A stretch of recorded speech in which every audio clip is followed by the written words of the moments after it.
Súper. Bueno, les saludo a todas, a todos. Les agradezco su participación, asistencia en esta ya tercera sesión de este ciclo de talleres Política Climática desde abajo, lecturas y respuestas locales a la crisis y las falsas soluciones. Desde el equipo de OLCA, Observatorio Latinoamericano de Conflictos Ambientales, les agradecemos que sigan compartiendo con nosotros estas instancias. Y bueno, nos quedan todavía otras dos sesiones, así que para que lo mantengan agendado, contarles desde ya que la semana que viene vamos a estar con Vanessa González, vamos a estar hablando sobre movilidad climática y perspectiva feminista. Y en una última sesión vamos a trabajar de lleno en grupos y respondiendo, haciendo el intento al menos de responder y de ver cómo entre todos y todas vamos dando respuesta a nuestras necesidades también locales, nacionales, internacionales, frente a la crisis climática. En esta sesión, en la de hoy, nos acompaña José Seoane. Bueno, me corrige después José si es que pronuncié bien su apellido o no, nunca supe si estaba en lo correcto. Eh, José es sociólogo, doctor en ciencias sociales y profesor de la Facultad de Ciencias Sociales de la UBA, la Universidad de Buenos Aires. Es investigador del Grupo de Estudios sobre América Latina y el Caribe en el Instituto IEALC de dicha facultad.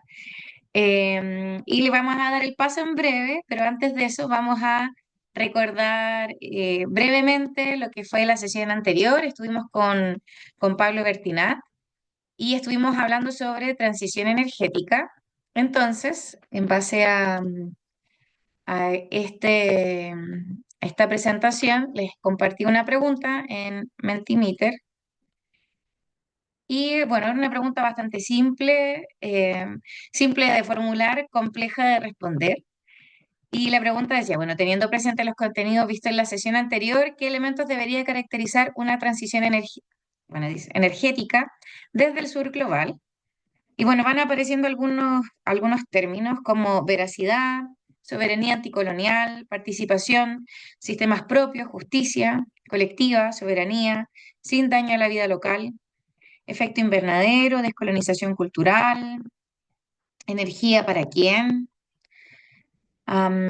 energía para qué, fin a las no renovables, distribución de costos, energía como derecho, equidad comunitaria.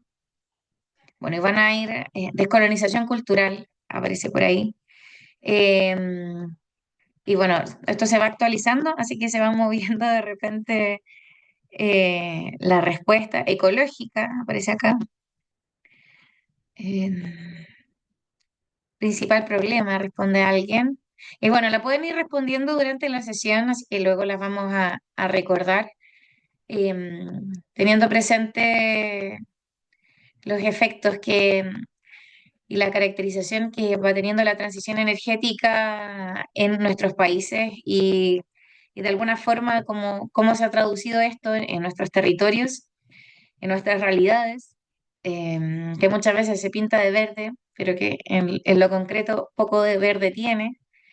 Y bueno, sin más, le quiero dar el pase a José. Al igual que en las sesiones anteriores, vamos a tener una exposición de aproximadamente unos 30 minutos. En este caso vamos a hablar sobre la mercantilización del cambio climático, mercados de carbono, que es una materia bien compleja, con términos bien rebuscados. Así que qué bueno que nos acompañe José y nos ayude en esto hoy a tratar de comprender esta dimensión para poder seguir teniendo y complementando estas herramientas de la política climática. Así que bueno, eso, vamos a tener una exposición de José y luego vamos a tener un tiempo para preguntas y comentarios también. Así que eso, José, reitero el agradecimiento desde Olca y te doy el pase. Gracias, Karen. No, el agradecido soy yo, a vos, a Olka, por invitarme a compartir unas ideas. Eh, bueno, yo pensé la presentación en tres cuestiones, o sea, tres comentarios. Uno basado más en cuáles son las nociones, las teorías, esos presupuestos filosóficos que van planteando de que la crisis ambiental o la crisis climática para su resolución requiere la mercantilización de la naturaleza, un elemento que no es espontáneo ni está ni forma parte de la vida y las costumbres de las sociedades, ¿no? Y como aparece esta razón cínica neoliberal que para resolver el deterioro que produce la mercantilización, propone más mercantilización. Bueno, un comentario más en los antecedentes teóricos filosóficos, un comentario sobre cómo aparece este tema en las negociaciones internacionales de cambio climático y un tercer comentario sobre el balance que se puede hacer de estos mecanismos. ¿Sí? Eh, Tengo un PowerPoint, así que si quieren lo comparto, ¿sí? Desde ya pedirles disculpas, estamos en la Argentina pasando por un momento muy particular, eh, así que venimos de movilizaciones y movilizaciones estos últimos días. Yo acabo de llegar también a casa para poder compartir estas ideas con ustedes. No sé si se ve el PowerPoint, a ver si lo Sí, sí se ve. puedo... A ver, ¿Sí?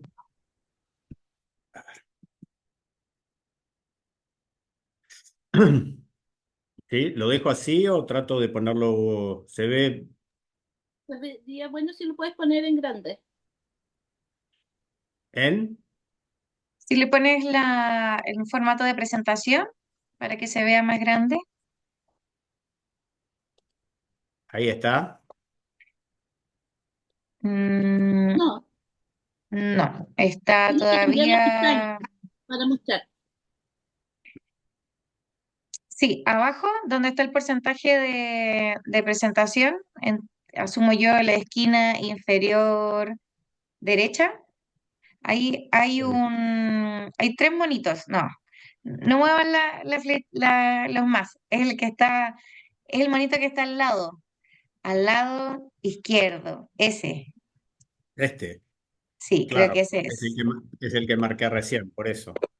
Pero Déjalo así parece entonces. que ahí está cargando. No, es que tienes que cambiar la pestaña que estás mostrando a la versión pantalla completa de la presentación de tu PowerPoint.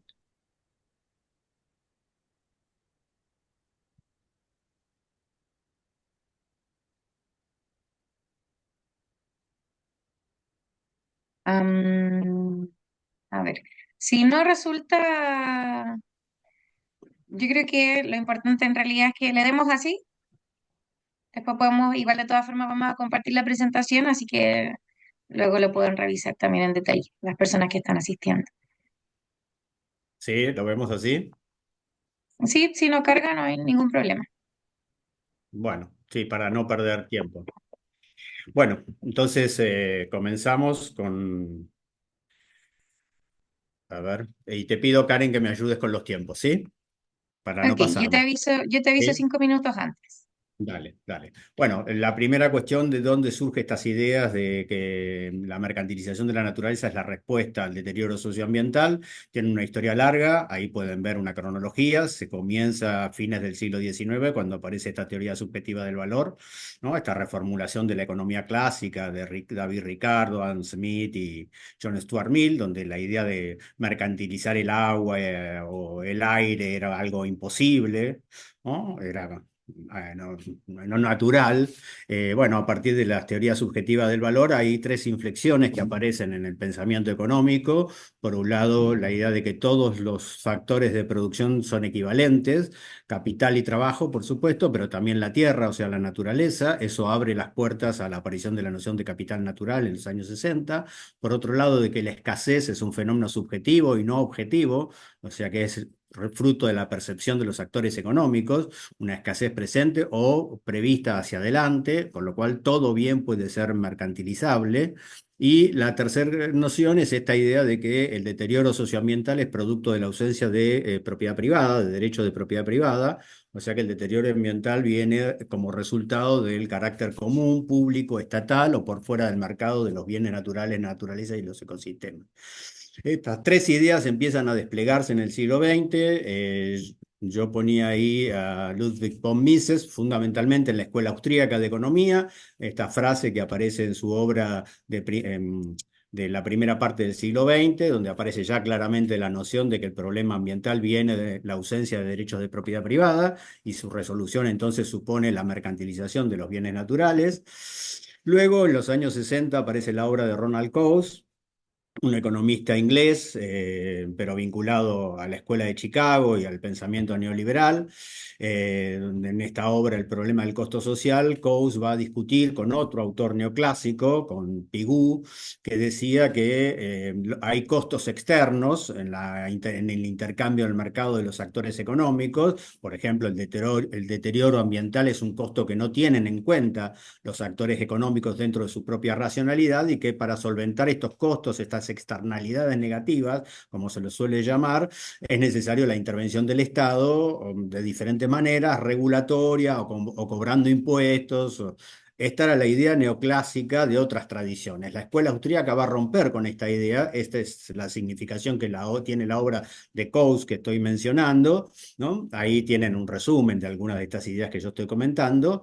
Y en Coase va a aparecer la idea contraria, ¿no? De lo que se trata es justamente de garantizar los derechos de propiedad privada, que si hay garantía de los derechos de propiedad privada, la negociación entre los actores económicos es la más eficaz y no se requiere la intervención estatal. Por el contrario, la intervención estatal supone un costo de transacción, que es lo que dificulta la resolución de las problemáticas socioambientales. Esa es un poco la idea de Coase, y alrededor de esta idea aparece una noción que va a ser importante luego en la formulación de los mercados ambientales y climáticos, en los mercados de carbono, que es la idea que la propiedad privada es un derecho, tiene que ser pensada como un derecho y sobre todo un derecho de uso, ¿no? Y el derecho de uso supone el derecho a contaminar, ¿no? Esta idea de que la propiedad privada supone también la posibilidad de deteriorar el bien que se está el que se posee, ¿no? Estas ideas reaparecen o son reformuladas con este economista canadiense, John Dales,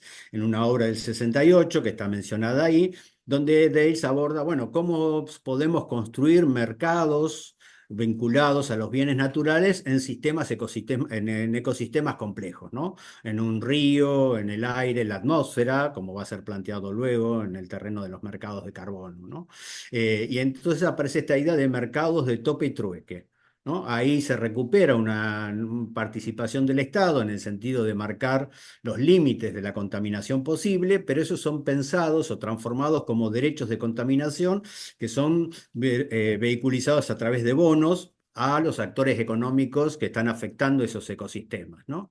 Y entonces aparece esta idea de que planteado un límite a la contaminación, eso es transformado como derechos de emisión o derechos de contaminación que se distribuyen entre los actores que intervienen en el ecosistema, y que se construye un mercado en el cual esos derechos de contaminación pueden ser intercambiados. Estas ideas de los años 60, que no tienen vehicularización práctica en ese periodo, van a aparecer como el fundamento, entre otros, de la construcción de los mercados de carbono a posteriori. En los mismos años, más o menos, en los años 70, aparece la idea de los servicios ambientales o los de servicios ecosistémicos, ¿no? Que es otra idea que va a estar a la base de otros de los mercados climáticos, de los que voy a hablar ahora en un ratito, ¿no? Que es la idea de poder valorizar los servicios que provee la naturaleza, los ecosistemas, los bosques, particularmente en lo que fue la discusión sobre el cambio climático, a partir de una serie de autores, y particularmente en los años 90, como está marcado ahí, la obra de una serie de economistas ecológicos, Robert Constanza y su equipo, que van a proponerse cómo valorizar los servicios ecosistémicos de los biomas terrestres, ¿no? Y aparece esta idea de que se puede pensar la naturaleza en términos de los servicios, y eso puede permitir una valorización monetaria. Yo voy un poco rápido, disculparán, ¿no? Pero sí, después podemos conversarlo. Yo para plantear estas tres cuestiones que quiero hablar, ¿no? Todas estas ideas que yo estoy mencionando, la noción del capital natural, la noción de los mercados ambientales, la noción de los servicios ecosistémicos, incluso la idea de la transformación de las cuentas nacionales, incorporando la valorización del capital natural, van a articularse alrededor de lo que se llama la economía verde. La economía verde es una propuesta que surge en los fines de los años 80, de la mano de un equipo de economistas ambientales ingleses, y que propone, para resolver la cuestión del deterioro socioambiental, por un lado, la valorización, la mercantilización, como yo lo vengo contando, y por otro lado, el desarrollo de una serie de innovaciones tecnológicas que permitan modificar las actividades productivas, incorporando la dimensión ambiental como una preocupación del capital. Esto lo cuento un poco rápido. Esto está en ideas en los años 90, pero va a aparecer en la discusión de Naciones Unidas a partir de la crisis internacional del 2008-2009 y se va a convertir en el nuevo paradigma o en un paradigma del tratamiento de la cuestión ambiental estrictamente muy vinculado a las racionalidades neoliberales, ¿no? Ustedes habrán visto alguna parte de estas cuestiones que yo estoy mencionando rápido cuando lo conversaron con Pablo, ¿no? En función de la concepción que tiene la transición energética corporativa o sistémica. Bueno, se inscribe en esta idea de la economía verde, ¿no? El desarrollo, la restricción del abordaje del cambio climático a la transformación de la matriz energética, ir de las energías no renovables a las energías renovables, ¿no? De la economía fósil al uso de otras matrices energéticas y la incorporación de una serie de soluciones tecnológicas como la eficiencia energética para resolver el problema de la crisis climática. Bueno, este es un capítulo de la economía verde. El otro capítulo es el que avanza en la mercantilización o valorización o capitalización de la naturaleza y los ecosistemas. Ambas dimensiones van articuladas dentro de otra propuesta que postula resolver la crisis ambiental al interior de las relaciones capitalistas. Bueno, esto es para dar un panorama de cómo se plantearon estas cuestiones en el terreno del pensamiento, ¿no? ¿Cómo aparecen estas cuestiones en el marco de las negociaciones internacionales?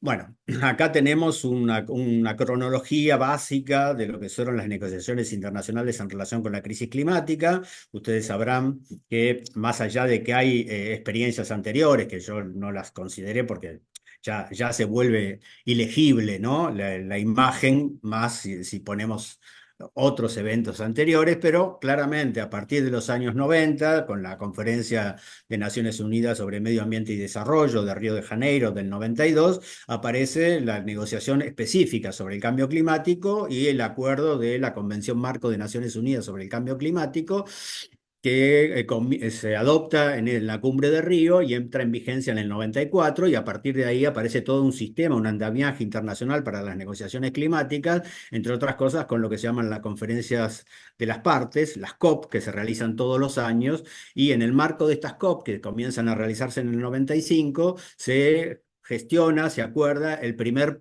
acuerdo internacional sobre el tratamiento del cambio climático, que es el Protocolo de Kioto. Ahí está marcado, ¿no? En el 97, el Protocolo de Kioto, que en realidad entra en vigencia años después, en el 2005, cuando reúne el compromiso de una cantidad de países que es necesarios para que un protocolo internacional entre en vigencia.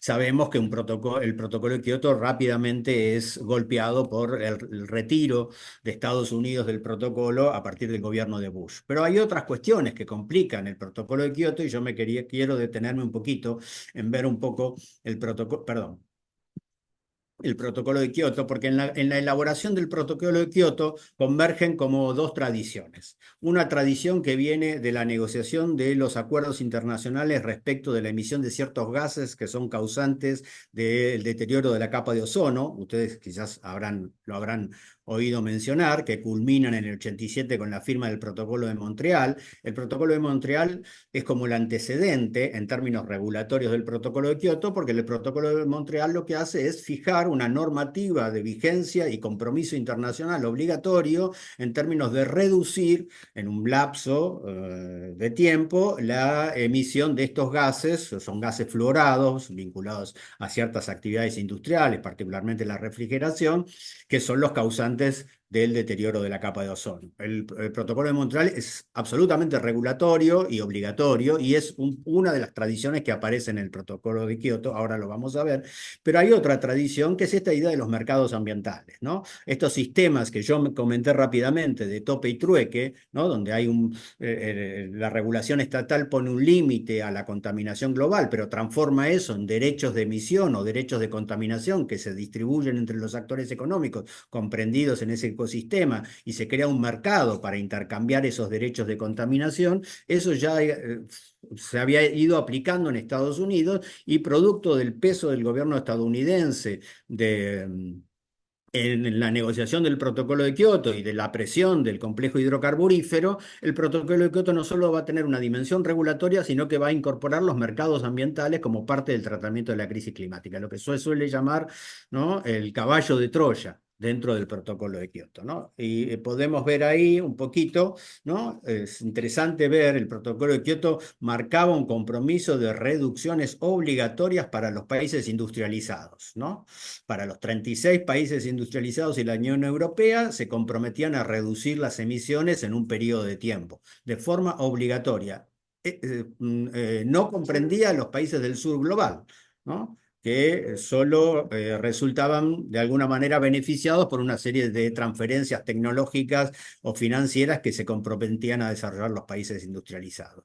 Y establecía un sistema riguroso de seguimiento, revisión y verificación de estos compromisos. Esa es la parte regulatoria. Pero simultáneamente en el protocolo de Kioto aparecen los mercados climáticos, ¿no? Y aparecen estos dos tipos de mercado climático, uno vinculado al tope y trueque que yo mencioné de John Dales hace unos minutos, y otro vinculado a la noción de servicios ecosistémicos. Estos dos tipos de mercado climáticos aparecen también mencionados en el protocolo de Kioto con estos nombres: el mecanismo de desarrollo limpio, que es el que permite a los países industrializados comprar certificados de reducción de emisiones de los países del sur. ¿Sí? Esa idea se basa, es lo que se llaman los mercados de crédito de carbono, ¿no? El que contamina compra, ¿no?, servicios ambientales, servicios ecosistémicos en el sur para compensar sus emisiones, son créditos de carbono. Y por otro lado aparecen una serie de normativas, yo no me detengo mucho porque es bastante complejo, pero sobre todo el que llama aplicación conjunta, ahí el tercero, que es un mecanismo al interior de los países industrializados para intercambiar derechos de emisión, reducción de emisiones, ¿no? Como el compromiso obligatorio de reducción de emisiones se puede transformar en bonos, ¿no?, donde uno intercambia los derechos de emisión, los derechos de contaminación en un mercado específico que en este caso solo incorpora a los países industrializados. Son estos dos mecanismos que en general se suelen hablar: los créditos de carbono, que son la compra de reducciones o de absorción de gases de efecto invernadero que se hacen en el sur, y por otro lado, los intercambios de derechos de contaminación dentro, en este caso, todavía solamente al interior de los países industrializados. Luego esto se va a ampliar, va a incorporar también a los países del sur del mundo, ¿no? La historia que continúa luego del protocolo de Kioto es una historia donde se avanza a medida que las transformaciones neoliberales y la hegemonía neoliberal a nivel global se despliega y se consolida, se avanzan las negociaciones internacionales en mayor flexibilización y en un papel cada vez mayor de los mercados ambientales en la resolución de la crisis climática, ¿no? Entre otras cosas, aparece, ¿no?, en los años 90 la primera experiencia en Costa Rica de la venta de permisos de servicios ambientales, ¿no?, en una iniciativa del gobierno donde compromete em, a empresarios que tienen reservas forestales, ¿no?, a mercantilizar esas reservas para venderlas y obtener inversiones extranjeras, ¿no?, pero que luego se va a ampliar, va a aparecer todo un mercado que se llama habitualmente un mercado voluntario de estos créditos de carbono, ¿no?, donde se compran servicios ambientales de otros países, particularmente en el sur del mundo. Esto va a dar pie a un negocio extremadamente lucrativo, a estafas y a distorsiones enormemente graves, lo que se llama en general greenwashing, ¿no?, o publicidad engañosa, ¿no?, porque grandes empresas compran estos certificados, ¿no?, de reducción de emisiones, ¿no?, de créditos de carbono en el sur, aunque no necesariamente esto es así, ¿no? No hay una contraparte real, pero lo venden, les sirve para la publicidad verde de sus iniciativas, ¿no? Esto es toda la historia que va desde el 2001 en adelante. Y en el marco del despliegue de estos mercados de créditos de carbono voluntarios, entre comillas, ¿no?, aparece una iniciativa de Naciones Unidas en relación a esto, que son este programa que está mencionado ahí en el 2008, el programa de reducción de emisiones por deforestación y degradación de los bosques en los países en desarrollo, que es habitualmente conocido como RED en el 2008, y luego una reformulación del programa en el 2013, RED Plus o RED Más, ¿no? Que es este programa ya vinculado a Naciones Unidas, donde también se compran servicios ambientales del sur del mundo para compensar las emisiones que se hacen en el norte industrializado. Bueno, la historia se prolonga hasta el nuevo acuerdo sobre cambio climático, que es el Acuerdo de París del 2015, ¿no? Yo salté un poquito algunas cuestiones, pero si quieren después las podemos ver. El Acuerdo de París del 2015 no solo le da un papel más importante a los mecanismos de mercado en el tratamiento de la crisis climática, retoma estas dos formas de mecanismos de mercado que estaban en el protocolo de Kioto, ¿no? Sino que además incorpora toda una serie de flexibilizaciones en el tratamiento de la crisis climática que deterioran la capacidad regulatoria y que promueven la financiarización de la crisis climática, ¿no? Centralmente desaparece la idea de que hay una obligación de reducción de emisiones en los países industrializados, y esto se modifica con la noción de contribuciones voluntarias, ¿no? Que es lo que aparece ahí, ¿no? Las contribuciones determinadas a nivel nacional, que son contribuciones voluntarias, compromisos voluntarios que establecen los países, ahora todos los países, no solamente del norte industrializado, en relación a reducción de sus emisiones, ¿no? En un periodo determinado que forma parte de las negociaciones, ¿no? Y esto no solo flexibiliza en este nivel, porque ya el mercado de tope y trueque se modifica, ya ahora el mercado de tope y trueque no hay una autoridad que regula los compromisos obligatorios, sino que se basa en estas propuestas voluntarias que hacen los países, y entonces se establece un mercado de carbono, ¿no? De tope y trueque mucho más flexible entre las mismas partes, sin una regulación de las instituciones internacionales, sino que además le da un papel mucho más importante a lo que se llaman habitualmente los sumideros, ¿no? Que son los procesos de absorción del carbono, ¿no? Vinculado a los biomas y los bosques, ¿no? Particularmente en el sur del mundo, ¿no? Y entonces aparece esta idea de que los compromisos en términos de contener la elevación de la temperatura en un plazo determinado, 2050, 2030, que son los dos plazos que aparecen en el Acuerdo de París, está avanzado en esta idea de neutralidad de emisiones que incorpora no solo lo que se emite, sino lo que se absorbe, ¿no? El cero neto de lo que se habla en el Acuerdo de París es mantener un equilibrio entre lo que se emite y lo que se absorbe. Y entonces se desplaza en parte la responsabilidad del combate al cambio climático al sur y al papel de los ecosistemas del sur dentro de este proceso de absorción, y le da un papel mucho más importante a estos mecanismos, a estos mercados de crédito de carbono que yo traté de comentar hace unos minutos. ¿Sí? No sé cómo estamos con el tiempo, Karen. Vas bien, te queda tiempo todavía. Pueden ¿Sí? ser, o sea, fácilmente te quedan 5 minutos, pero podemos extendernos un poquito Perfecto. más. No, con 5 minutos y en todo caso después conversamos, ¿no? Bueno, estos son más o menos, ahí hay dos grandes mercados. Está el mercado de carbono, que permite intercambiar reducciones de emisiones adicionales que superen las contribuciones determinadas a nivel nacional, estos compromisos voluntarios que establecen los países, ¿no? Formalmente se llama uso de resultado de mitigación de transferencia internacional, pero ahora es un compromiso entre las partes. Ya no hay una autoridad que regule esto. Y después están los mercados de crédito de carbono, ¿no? Particularmente vinculado a los servicios, entre comillas, ecosistémicos que pueden proveer el sur. Balance de estos tipos, de estos dos tipos de estos tres tipos de mercado, ¿no? Porque yo mencionaba, el tema es complejo porque hay muchos sistemas funcionando, ¿sí? Pero más o menos para tener una idea de estos tres tipos de mercado, ¿no? Un mercado de créditos voluntarios, ¿no? De la venta de servicios ambientales o servicios ecosistemas, particularmente del sur a los países industrializados, para compensar sus emisiones, se llaman créditos voluntarios o mercados de compensación, ¿no? Ahí la experiencia es desastrosa, el balance es desastroso, yo no me puedo detener, pero hay numerosas denuncias de fraude, ¿no? De que se vende el mismo ecosistema o el mismo bosque varias veces a diferentes empresas, ¿no? Es la base de lo que se llama el greenwashing, yo ya lo mencioné, ¿no? Donde diferentes empresas compran a un conjunto de que no llegan a ser 10 grandes agencias muy vinculados a la estructura financiera internacional, que son las que administran, ¿no? Estas ventas de servicios ambientales, ¿no?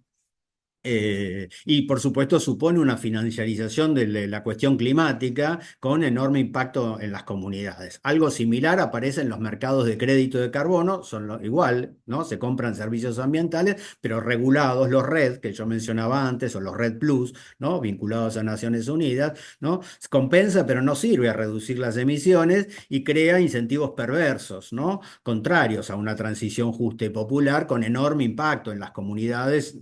No sé si ustedes participan o tienen relación con alguna de las comunidades que participan en estas lógicas de red, por ejemplo. El impacto es desastroso en las comunidades, muchas veces sirve a- a- afecta la vida de las comunidades, crea desigualdades, los ingresos que llegan son muy inferiores al pago inicial porque hay intermediarios financieros en el medio. Se trata de un gran negocio financiero, esto, eh, y además muchas veces, incluso por las normas flexibles que se adoptan, las plantaciones industriales de árboles son consideradas como parte de estas compensaciones, o sea que el extractivismo, que es uno de los motores de la crisis climática, es considerado como un sustento de estas compensaciones en términos de absorción de dióxido de carbono, fundamentalmente, para compensar las emisiones, sobre todo de los sectores industrializados y el complejo hidrocarburífero. El balance de los mercados de top y trueque quizás es menos dramático, pero sigue siendo bastante crítico. El más importante es el que existe en la Unión Europea, el régimen comunitario de comercio de derechos de emisión en la Unión Europea. Bueno, más o menos participan de ese mercado entre 11.000, 12.000 empresas de distinto tipo, vinculadas por supuesto al capitalismo fósil, al complejo hidrocarburífero, pero ha tenido enormes dificultades, ha sufrido diferentes cambios a lo largo de estos años y en general estos cambios han supuesto una creciente flexibilización de la normativa, ¿no? Eh, en términos generales, los mercados climáticos, cualquiera que uno tome, estos tres a los cuales yo me referí, ¿no? Desarrollan un sistema financiero que construye una equivalencia falaz entre los actores económicos que contaminan, oculta las raíces sociales, económicas, tecnológicas y coloniales del cambio climático.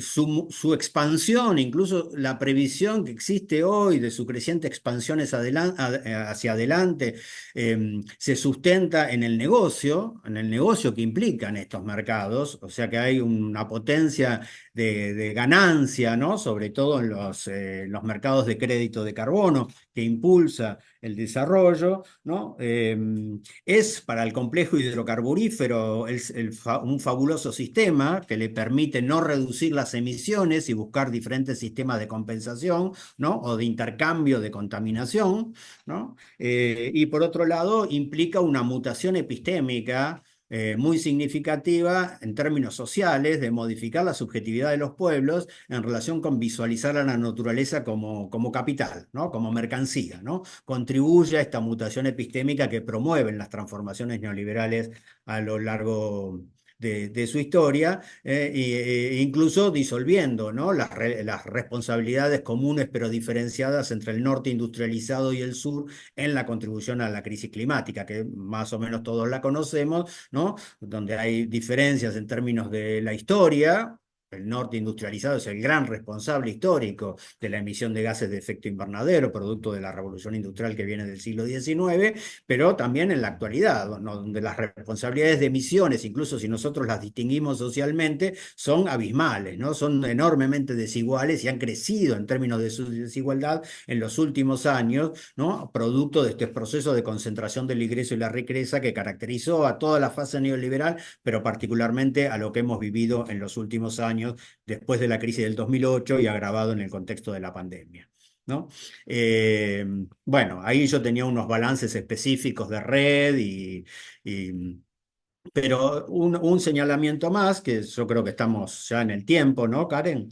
Que tiene que ver con el impacto de estos mercados en la resolución de la crisis climática, o sea, en la reducción efectiva de los gases de efecto invernadero. Acá pueden ver, yo sé que vieron imágenes similares con Pablo, yo vi la conferencia de Pablo, excelente como siempre, ¿no? Eh, se repiten un poco porque las curvas son iguales, son las mismas, ¿no? Acá pueden ver cómo desde el 90 en adelante, bueno, el gráfico llega hasta el 2019, más de la mitad, se emiten más de la mitad de los gases de efecto invernadero de toda la historia de las emisiones de gases de efecto invernadero, ¿no? O sea que hay una aceleración desde los 90 en adelante de las emisiones de gases de efecto invernadero. Muchos hablan de la aceleración en términos de las emisiones que se da desde la posguerra en adelante, en el siglo XX, pero hay una nueva aceleración, ¿no? Que tiene que ver con el periodo neoliberal, en esta combinación de mercantilización de lo social y de lo ambiental en general, ¿no? Y de la expansión del extractivismo en el sur del mundo, que es uno de los causantes centrales de, las emisiones de gases de efecto invernadero y la reducción de la capacidad de absorción de los ecosistemas de estos gases, ¿no?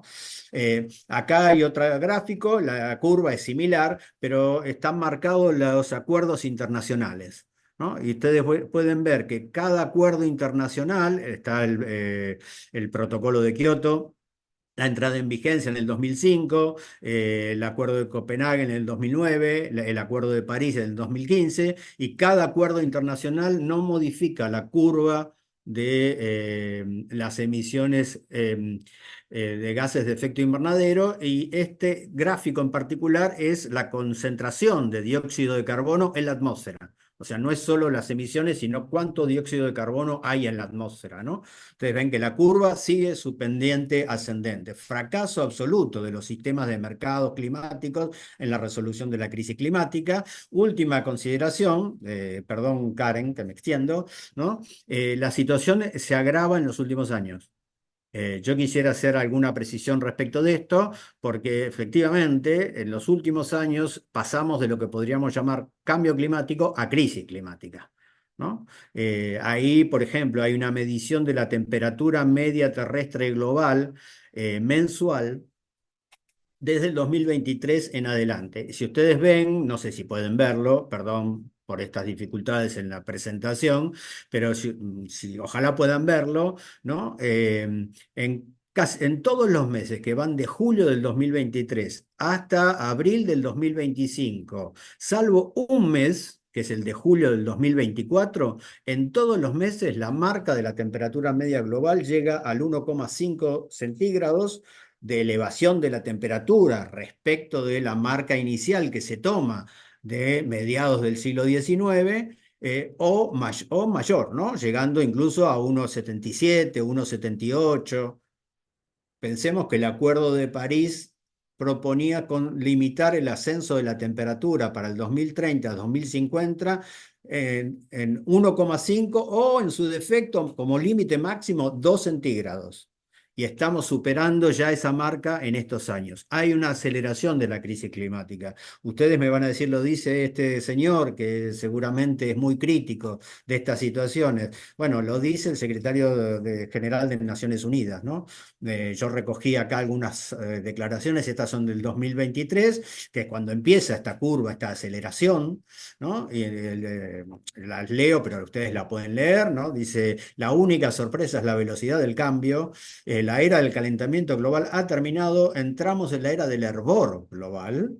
Nuestro planeta acaba de soportar una temporada de ebullición, ¿no? Si nada cambia, nos dirigimos a un aumento de la temperatura de 2,8 centígrados, o sea, mucho mayor del límite máximo planteado por el Acuerdo de París, ¿no? Eso es lo más sencillo de leer y este es el discurso del secretario de Naciones Unidas del 2024, en el Día de la Tierra del año pasado, donde las consideraciones son de similar gravedad, ¿no? Y las acusaciones que él formula sobre el complejo hidrocarburífero y sobre las agencias de publicidad que llevan adelante los mercados de crédito de carbono son dramáticas, son eh, eh, sumamente claras, ¿no? Y sumamente interpelantes. Leo la primera frase que es nada más, ¿no? Dice, la verdad, casi 10 años después de que se adoptara el Acuerdo de París, el objetivo de limitar el calentamiento global a largo plazo a 1,0 centígrados pende de un hilo, ¿no? Yo ya le dije, hemos superado esa marca en los últimos casi 2 años, ¿no? La verdad es que el mundo está emitiendo emisiones tan rápidamente que para el 2030 un aumento de la temperatura mucho mayor está prácticamente garantizado, ¿no? Esa es la situación, ese es el balance más dramático que se puede hacer de estos mercados, de este tratamiento mercantil de la crisis climática que se impuso como caballo de Troya en el protocolo de Kioto en el 97, o sea, hace muchos años atrás, pero que fue creciendo en las últimas décadas y que hoy es como los elementos más importantes en términos del tratamiento de la crisis climática, en este proceso de desregulación, flexibilización y desmantelamiento incluso de ese principio de responsabilidades comunes y diferenciadas entre el norte y el sur, que fueron los elementos centrales de los acuerdos climáticos de décadas atrás, y los resultados son los que yo acabo de mencionar. Fracaso absoluto de las soluciones ecocapitalistas para abordar el tema de la crisis climática. Bueno, dejo por acá. No sé si estuve bien, Karen, respeté más o menos el tiempo, tú me dirás. La verdad es que no tanto, pero Per- está, está bien porque en realidad es un tema bastante complejo.